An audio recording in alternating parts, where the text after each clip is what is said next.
Understand it's kind of subtle, but this is hot new research, brand new research. Besides gastritis and ulcers, which happen in 5 to 6% of our patients every year, the other big complication is iron deficiency anemia. Okay? It happens in 5 to 6% of our female patients, but it never happens in our guys. And that's not quite true. We've actually had one.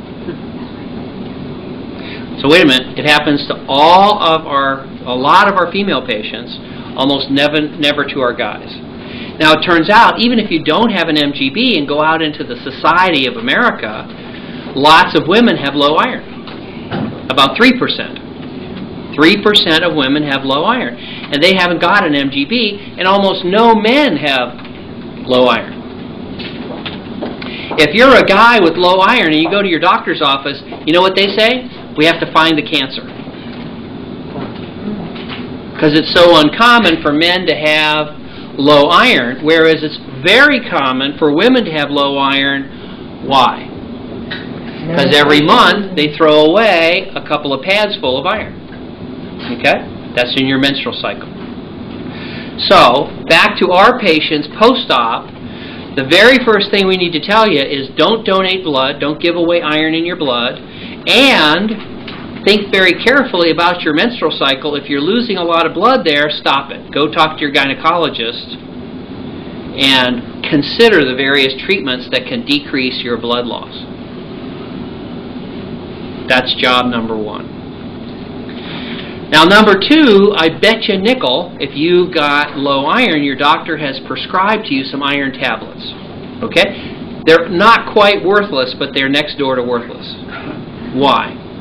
Because iron tablets are basically rust. They're iron sulfate. If you go scrape the bumper of your car, well, scrape the bumper of an old car, now they're all covered in plastic, but when I was a boy, the bumper's rusted. You scrape that off, that's rust. Now mix that in water. You can stir that a long time, nothing's going to happen. So when you swallow that, that ferrous or ferric iron is not absorbable.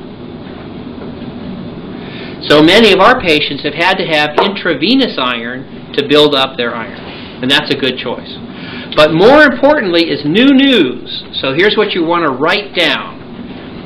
Proferrin. P-R-O-F-E-R-R-I-N. Proferrin. Okay?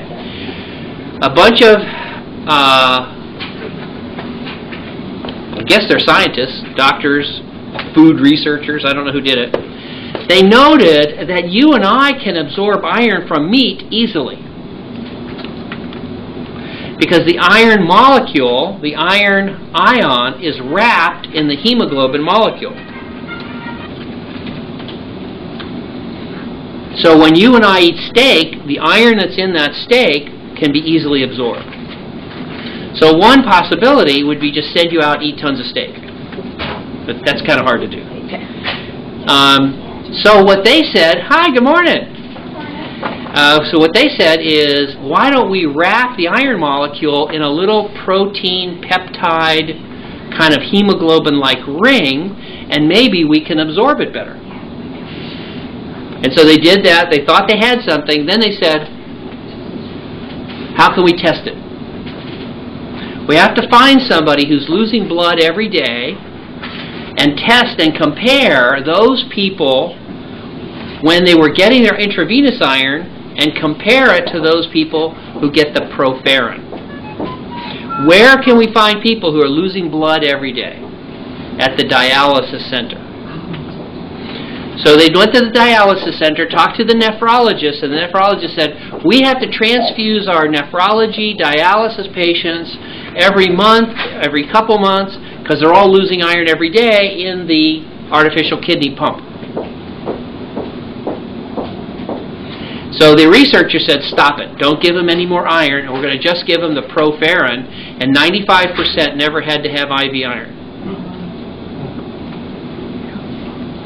Amazon.com sells it. Colorado Labs is the company that sells it. And it's hot new research. And that wasn't my idea. One of my patients is actually an oncologist from Michigan. And he told me, he said, oh, you're a dummy. You should be giving your patients proferrin. And he was right. Great. Yeah. That's the new